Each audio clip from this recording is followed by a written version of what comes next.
Clinic Q&A. On today's podcast, we'll bring you a special episode of Ask Mayo Mom, hosted by Dr. Angela Madke, a pediatrician at Mayo Clinic's Children's Center. Today's topic, safe Halloween activities in light of the COVID-19 pandemic. Dr. Madke leads the discussion with Mayo Clinic experts and takes questions from listeners. Let's get started. Hello everyone, I'm Dr. Angela Madke. I'm a pediatrician at Mayo Clinic Children's Center in Rochester, Minnesota, and host of this show about pediatric health topics where we take and answer your questions live. Halloween is just around the corner. Usually this means trick-or-treating, fall parties, and lots of candy and treats. However, this year, because of the COVID-19 pandemic, Halloween festivities should look very different to help protect our most vulnerable and slow the spread. Joining us for this discussion is Dr. Nipuni Rajapakse, a pediatric infectious disease specialist at Mayo Clinic Children's Center, and Dr. Kelsey Kloss, a pediatrician also at Mayo Clinic Children's Center, and the co-medical editor of the new Mayo Clinic book entitled Mayo Clinic's Guide to Your Baby's First Year. So, everyone, please send in your questions today about our topic, and we will try our best to review them during the class. Welcome, and Dr. Rajapakse, thank you for coming back and joining us again. Thanks for having me. Well, I think this is going to be a really good discussion. I know as a parent, I am also wondering about what Halloween is going to be like this year and what we should all be doing to stay safe.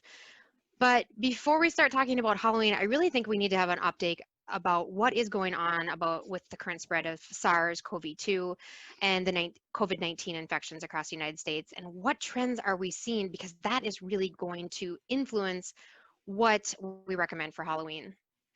Thanks, Dr. Madke. Yes, I agree. I think it's really important to understand where we are in the pandemic currently, as that has been a major part of where the guidance about how we rethink our Halloween celebrations this year has come from. And so we're really in a very concerning part of the pandemic here in the United States. Globally, we're seeing a rapid acceleration in cases, mostly driven by cases in parts of the world like India, here in the United States, and now again in Europe. We have had over 41 million cases globally and more than 1.1 million deaths so far during this pandemic. Here in the United States, we're seeing very concerning trends kind of across the country, rates increasing in almost every state, especially states in the Midwest, some of the mountain states, and then acceleration occurring in the northeastern part of the country as well. But really, we're seeing increases in number of cases, test positivity rates, which are a reflection of how much infection is out in the community, and increases in hospitalization rates to the point where in some areas we're really seeing the healthcare system starting to become stretched. And so that's kind of an important phase during this pandemic. We're seeing kind of a third wave that we're in right now, and that has informed many of our recommendations around how we go about Halloween and the upcoming holidays this year. So you mentioned that we're starting to see increases in numbers and ICU admissions, probably also in deaths as well. Why is this so concerning as we start to go into the winter season?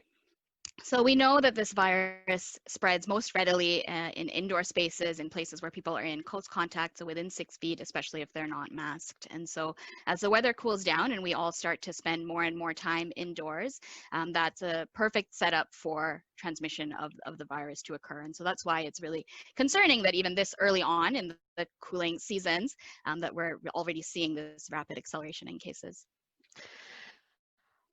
There's been some recent updates by the Centers for Disease Control and other areas about kind of advances about what we know about how this virus is transmitted. Are there any updates that people should be aware of?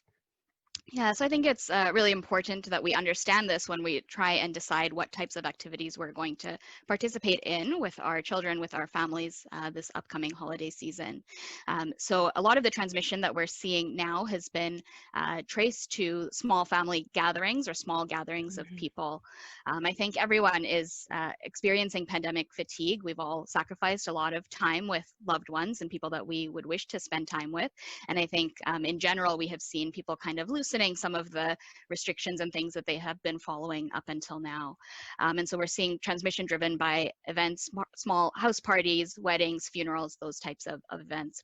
And we know the virus spreads by the droplet route of transmission. So best spreads on in indoor settings, especially poorly ventilated areas where people are in close contact within 6 feet of each other, and especially if you're not wearing a mask.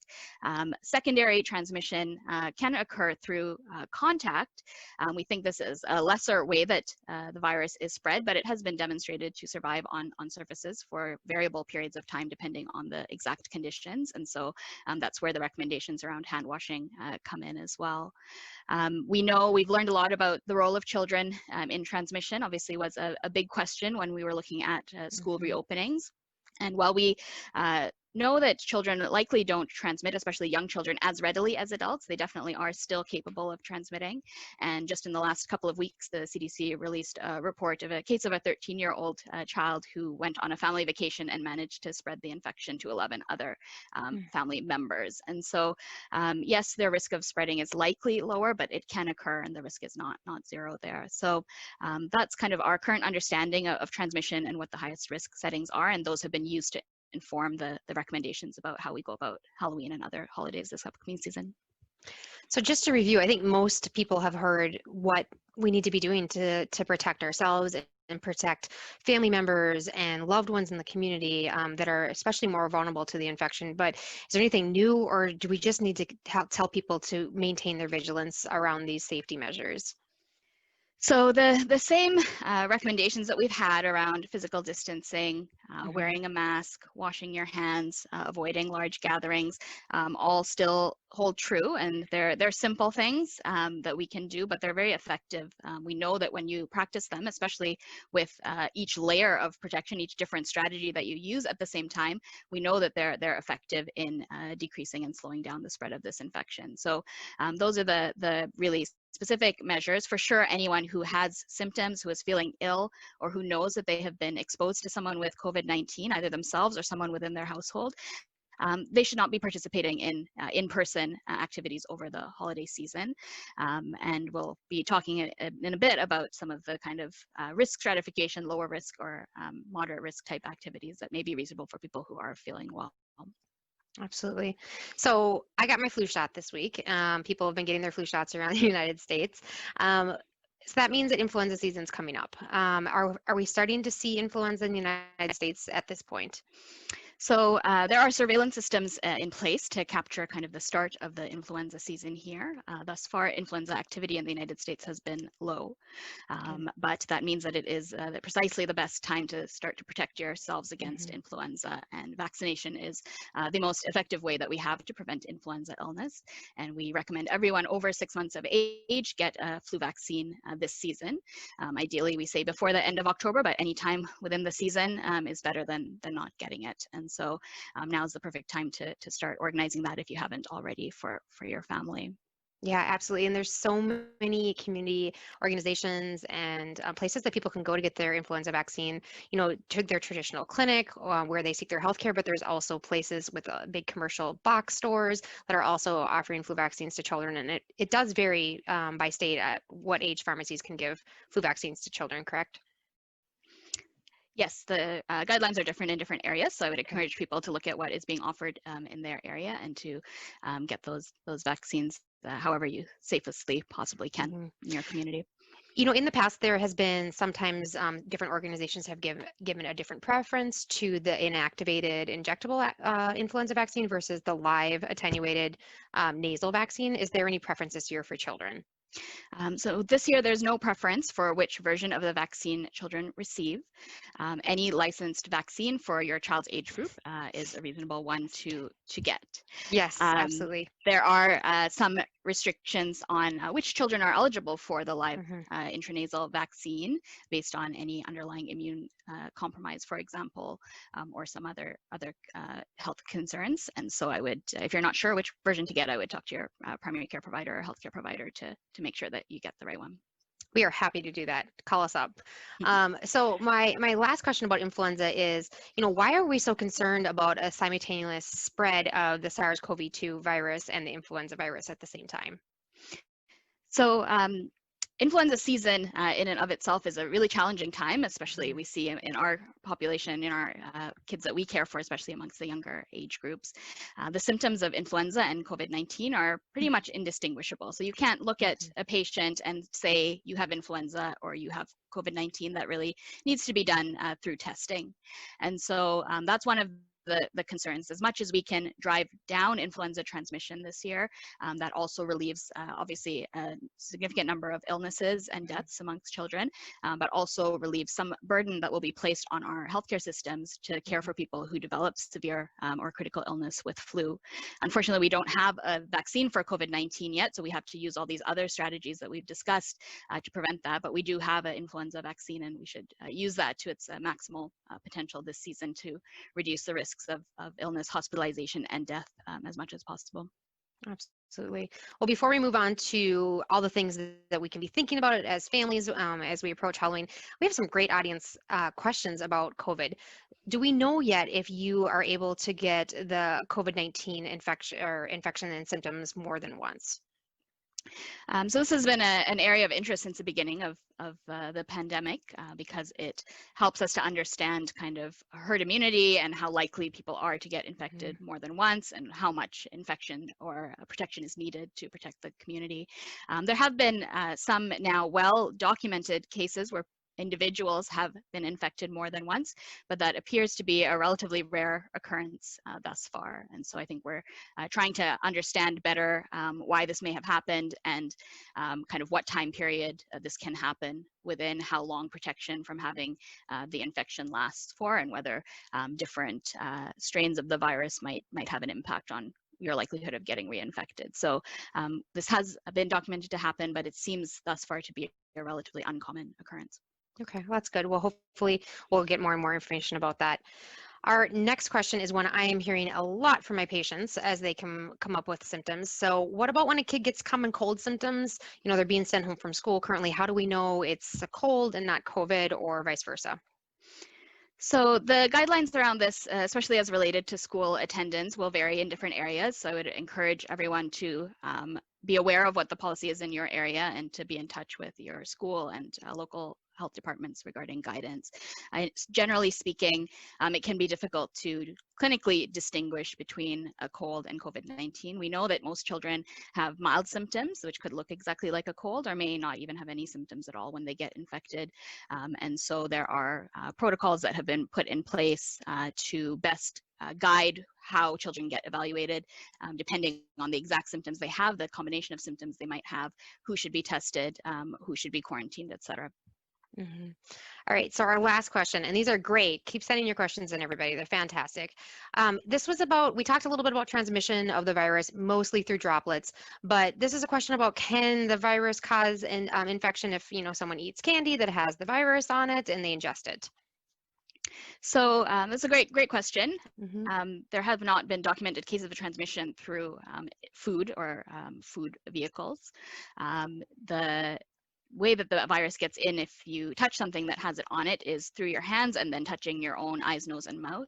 And so that's why good hand hygiene is really important to break that chain of transmission. So even if you were to touch something that had virus on it, if you wash your hands well, then you are unlikely to infect yourself with the virus. And so transmission through food has not been shown to be a way that this virus is transmitted, but surfaces possible.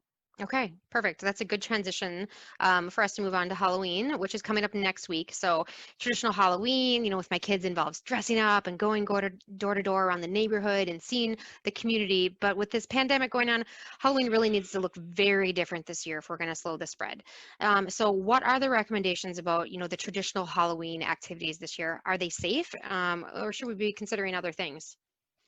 So given the rates of transmission that we are seeing in many of our communities across the country, we are really encouraging everyone to try and choose low-risk activities that do not increase your or your child's risk of either contracting or spreading the virus. So generally speaking, this would involve, for example, virtual activities, which would carry no risk, or participating in activities with people within your household would be reasonable, kind of low risk things to consider. Anytime that you're bringing people together from multiple households, you are going to increase your risk of exposure to the virus, and that's really what we're trying to prevent this year.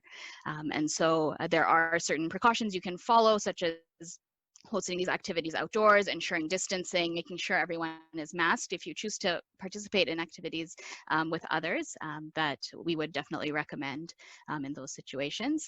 Traditional high-risk activities that we're advising against this year, your traditional door-to-door trick-or-treating, indoor costume parties, and visiting places like a haunted house, for example, where there might be poor ventilation and a lot of people in a small area, we would recommend against. Yeah, absolutely. So, Dr. Kloss, as a pediatrician, and a fellow pediatrician, I feel like people don't give kids enough credit for being able to adapt to situations. What recommendation would you give to families that are concerned about this, and what can they do to help prepare their children for, being and needing to participate in something that looks different than what they're used to? Absolutely, and I'll answer this as a fellow mom as well as a pediatrician. Exactly. We are just amazed by the ability of our children to adapt. And thinking about another major change this year, which was masking in school. And I know, looking at my own family, and I asked my kindergartner after the first day, well, how was it wearing a mask all day? And he looked at me like I was crazy and said, it was no big deal, Mom, it's fine. So, but anytime there's a change to routine, it really can be challenging for kids to adapt, and it can be difficult for us as parents as well. And what we can do to really help set our kids up for success is just to talk about it and really prepare them for what's coming, normalize it, and then again, set the tone. Do our best to make it just a fun, positive experience, even though it's different. And just keeping in mind that is part of our role as parents and caregivers in the household. Is how we frame things and set our kids up really determines what their reaction is going to be. So what I recommend doing, and certainly what we've started doing, is talk about what you're going to be doing now. Both talking about, hey, do you remember, what do we usually do for Halloween, and what do you love about it? It's okay that it's okay to be disappointed that it's going to be different this year, and it's okay for us as parents to say, this is, I'm sad we don't get to go trick-or-treating too. I'm really going to miss eating all your Almond Joys this year. But, then talk about, it's going to be different this year. And this is why. I think we've all talked to our kids by now about the COVID-19 pandemic and why things are looking different, but that this impacts, things we love about Halloween also. Talk about, we are doing this, so that partnering, we're all doing this together, and we're making these changes to protect our family, our communities, and ourselves as well from the novel coronavirus. And then talk about, again, it's okay to hype it up with your kids. We're still going to have a great time. And let's think about what are some ways that we can do that. Just set a positive attitude. I feel like you can sell shots with kids. Sometimes it's all about how you deliver it and your tone with it too. So it's hard for us as parents to almost kind of mourn that traditional Halloween rituals and traditions and stuff. But if we can reframe the narrative into something that's going to be super exciting, and we have opportunities to try new things and do it on different ways, kids are going to pick up on that excitement, and it's infectious. So absolutely, right. But not infectious in a bad way, right, Nupudi? Agreed. Yes, I think framing it as a time to start new traditions is one of the good ways to think about it. Try out some new things that may be just as enjoyable, or they might love even more than what you used. And we can even say, let's try something new this year, and next year we'll get to think about which one we like better. Yeah, absolutely. So what are some examples of new low-risk things that families can be starting to plan for and get their kids hyped up and excited for? Yeah, so some lower risk activities, just replacing those more traditional activities, is, number one, anything like Dr. Rajapaksa said, where we are with our own family circle, are going to be, again, cutting that chain of transmission. And especially in some higher density living situations, these activities are really in particular going to be the safest. There's a lot of fun things we can do inside, and those would be a lot of traditional activities, carving or decorating pumpkins. I don't know, most kids love to decorate. I know mine do, but go crazy with the decorations in your house, your apartment, your living space. Again, Zoom, we're doing this now. We maybe should have worn our Halloween costumes today, but a virtual Halloween costume contest is, or, you know, just kind of a even show and tell with friends and other families is a great activity as well. Again, like Dr. Rajapaksa said, kind of pretty zero risk there. Movie nights are another. There's a lot of great scary movies. And then even doing, you know, almost Easter egg style, but hiding the candy around the house, or even a scavenger hunt style kind of trick or treat around the house, rather than going to house, are really going to be the lowest risk activities. Absolutely. And you can still dress up, and you can still have a lot of fun, and you can still get your kids way too much sugar, and then try and get them to bed at night. That's the Halloween parenting tradition. No one wants to see that go by the wayside. Absolutely. All right. So what about, how can you start having these conversations as a community or a neighborhood or an apartment building? What can you do so that everyone is kind of on the same page, so we're all looking out for each other as community members? I think the major thing that we need to do is, number one, start talking now. Halloween's a week and a half away. Also, you know, reminder to make sure your Halloween costumes are ready to go. And just kind of setting expectations. Every family has different levels of how much risk they're willing to accept. For your own community, I mean, really the first one who sends out a message or sends out an idea gets to kind of set the tone for the group. And so think about what's an activity that you want to do. If you do want to do activities with friends, families, and other families in the community, we can make modifications to make those activities safer. Maybe instead of doing indoor pumpkin carving, which is a traditional Minnesota activity at this time of year, is there a way to do that outdoors? Setting the expectation that for these events, we are going to be enforcing distancing, 6 feet at least, of course, like Dr. Rajapaksa said earlier. If you're doing things like an outdoor movie night with other families, especially if it's a scary movie, there's going to be screaming, even more distance is recommended. But also, and then thinking about masking for those other events as well. Other community events, again, saying that scavenger hunt that you can do inside, just like the teddy bear parades that we saw, or the teddy bear hunts that we saw in the spring, similarly can be done with Halloween decorations and other things. Even thinking about, especially in a more busier neighborhood, do we want to do one way on sidewalks, whether that's for trick-or-treating, which I think we'll get to talking about safety around trick-or-treating in a minute, but parades or costume parades, again, distancing, masking, and thinking about how can we really maintain those things and make them safe. You know, I hear a lot of people, kind of a myth, and this is for Dr. Rajapaksa. Do people need to be wearing masks outside? We keep saying this, but I think a myth that people sometimes have is that they don't, just because they're outside, it's like an automatic free pass. Yeah, that's a really important thing to clarify, I think. Definitely, we know the virus transmit less readily outdoors, but it is not zero risk. And so we do recommend masking outdoors, especially in any situation where you may come into 6 feet of contact with someone else. Definitely a time like Halloween where there's bound to be people outdoors, we would recommend still wearing a mask outdoors. All right. So Dr. Klass, so some pragmatic recommendations. So if a community, you know, is coming up with a safe way to do trick-or-treating, maybe not in a traditional sense, what would be some key elements of that plan that they should include? I think we need to think about where is the transmission risk going to be the highest, and it is, you know, thinking about the clusters of children gathered at the door to a home. How can we space that out? And so that, you know, should be, you know, you hate to wait in lines for trick-or-treating, but we need to keep our kids and our communities safe. So wait your turn. Let's move candy distribution from doorways, especially where we may have older community members there who want to see kids, but can we move treats even to, you know, kind of individually placed or packaged bags outside on a table so that we don't have as close of contact. And then again, masking. You know, our children get excited and they may forget that they need to stay 6 feet away. So we can minimize risks by helping them stay masked as well. Others, again, just that kind of frequent passing by with kind of one-way directions within neighborhoods. Absolutely. Okay, so with the masking, a lot of Halloween costumes have masks. Is that good enough? Short answer is no. We know the masks that in the community we should be wearing should be a double layered cloth mask. Most Halloween masks don't fit that. Also, they should fit around the face with minimal gaping. Again, not a quality of most of the costume masks that we see.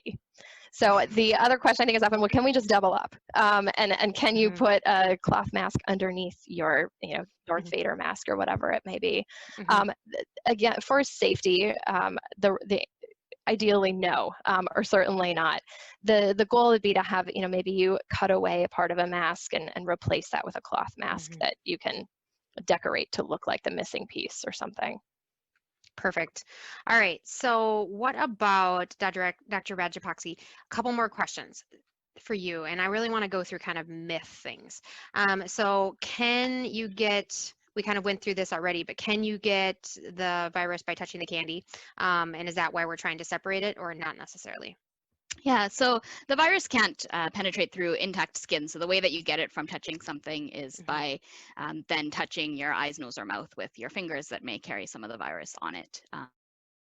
And so that's why hand hygiene is so important to break that chain of transmission. So if people are going to be doing a lower risk version of traditional trick-or-treating, but it's not any risk is what we need to really message for people. Carrying some hand sanitizer with them, or maybe people having it for people to use as they go around, would that be something that would help decrease risks? Yeah, I think that would be a very reasonable thing to have. I would encourage against having, for example, like a bowl of candy where multiple people would put their hands in to take a piece out, as Dr. Klaas mentioned. Kind of lining things up so that people can grab and go is much safer than having everyone put their hands into the same container. But definitely having hand sanitizer readily available along your route and for your child and your family is a great advice. Awesome. I've seen so many families become incredibly innovative when it comes to Halloween. One of the things I have seen is people creating like chutes where the candy would go down the chute and the kids would catch it, or it's being thrown to them in some way. Would this be a lower risk activity as well, or not necessarily? So I think using some of those strategies certainly allows you to physically distance as opposed to handing someone a piece of candy, which is very difficult to do while maintaining 6 feet of distance. So yes, if you're not coming within 6 feet of someone, your risk of transmission does go down. Again, because there's still a common object being passed, it's not zero risk, but definitely does decrease your risk. Awesome. Well, we are near the end of our time. Do either of you have anything else to add for families looking for a little bit of guidance about this Halloween season?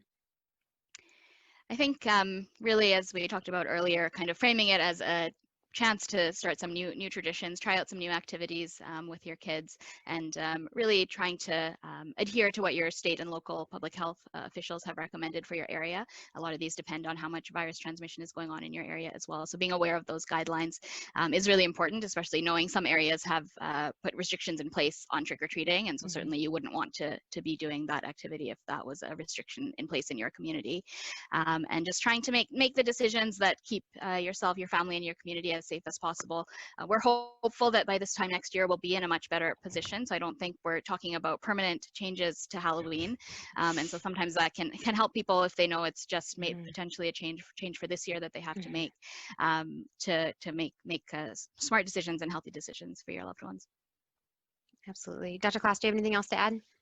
I would just say, again, talk about it. Have conversations with your kids about the why, the what we're doing, and just kind of own it. Have fun. Have a great time. Halloween is still just a wonderful childhood and tradition that we all love to celebrate. So let's have a fun and safe Halloween. Yeah, absolutely. Well said.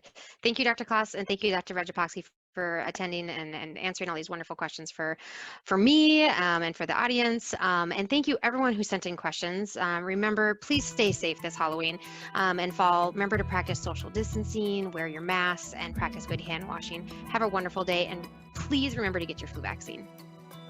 Mayo Clinic Q&A is a production of the Mayo Clinic News Network and is available wherever you get and subscribe to your favorite podcasts. To see a list of all Mayo Clinic podcasts, Visit newsnetwork.mayoclinic.org. Then click on podcasts. Thanks for listening and be well.